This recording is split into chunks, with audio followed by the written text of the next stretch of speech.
listens to hearts.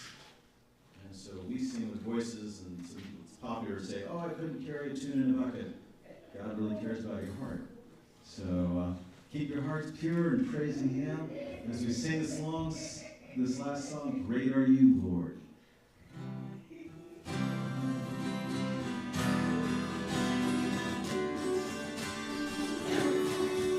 You give life, you are love, you bring light to the darkness, you give hope, you restore every heart that is broken.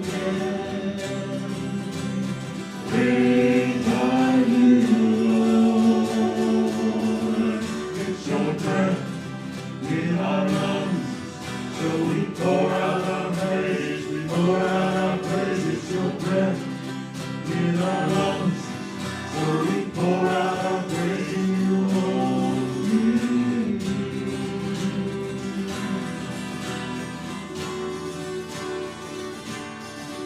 You give life, you are love, you bring light to the darkness, you give birth, you restore every heart that is broken.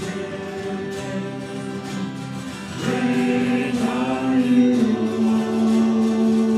Lord, it's your breath in our lungs, so we pour out our praise, pour out our praises, we pour out our praise, pour out our praises, your breath, our praise to you only, it's your breath in our lungs, so we pour out our praise, we pour out our praise, it's your breath in our lungs, so we pour out our praise to you only.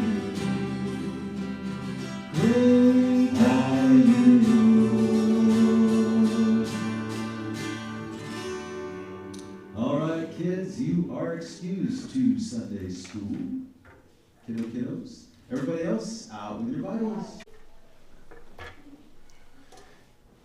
You know, I searched all week for this, and it suddenly appeared. So, glad I have it now. Woo! Well, good morning. Good morning. Glad you are all here today. Happy Father's Day to those of you who are dads. I know we did that already, but again, just we're thankful for you and for the impact that you have on our lives and all the various shenanigans you put up with. We're starting a new series this week, and it'll be for the summer, and it's going to bleed some into the fall, just because of some various I'll be gone for camp and those kind of things, so we're going to miss some of those messages while I'm at camp. But we're going to be going through the book of Ecclesiastes. And I know that sounds a little odd because you're like, Ian, Ecclesiastes, isn't that book super depressing? It can be when read the wrong way, okay? And so we're going to take a look at Ecclesiastes and what the author of Ecclesiastes is really trying to say. And so I've entitled this series, Is This All There Is? Finding Meaning in a Fallen World, okay?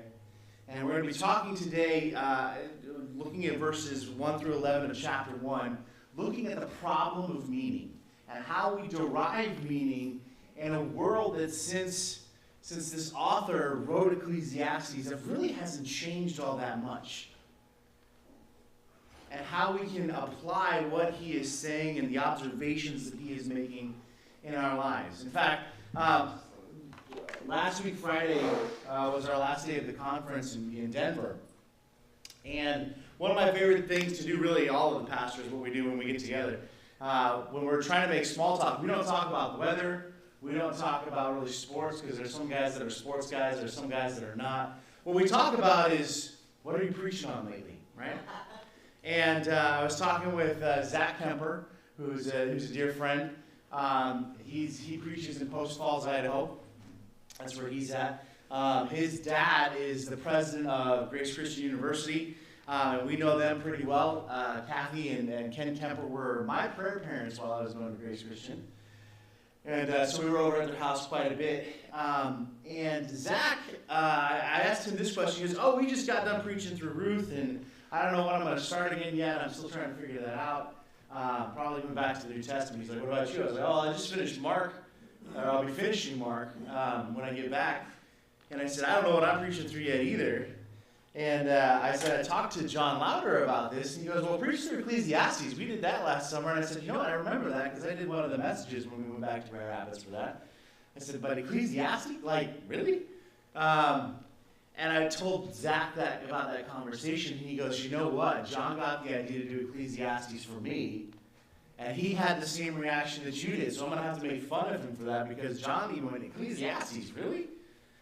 But it's a great book, and I think it's one that's often untouched because it is surface level reading. Just a surface level reading. We can get really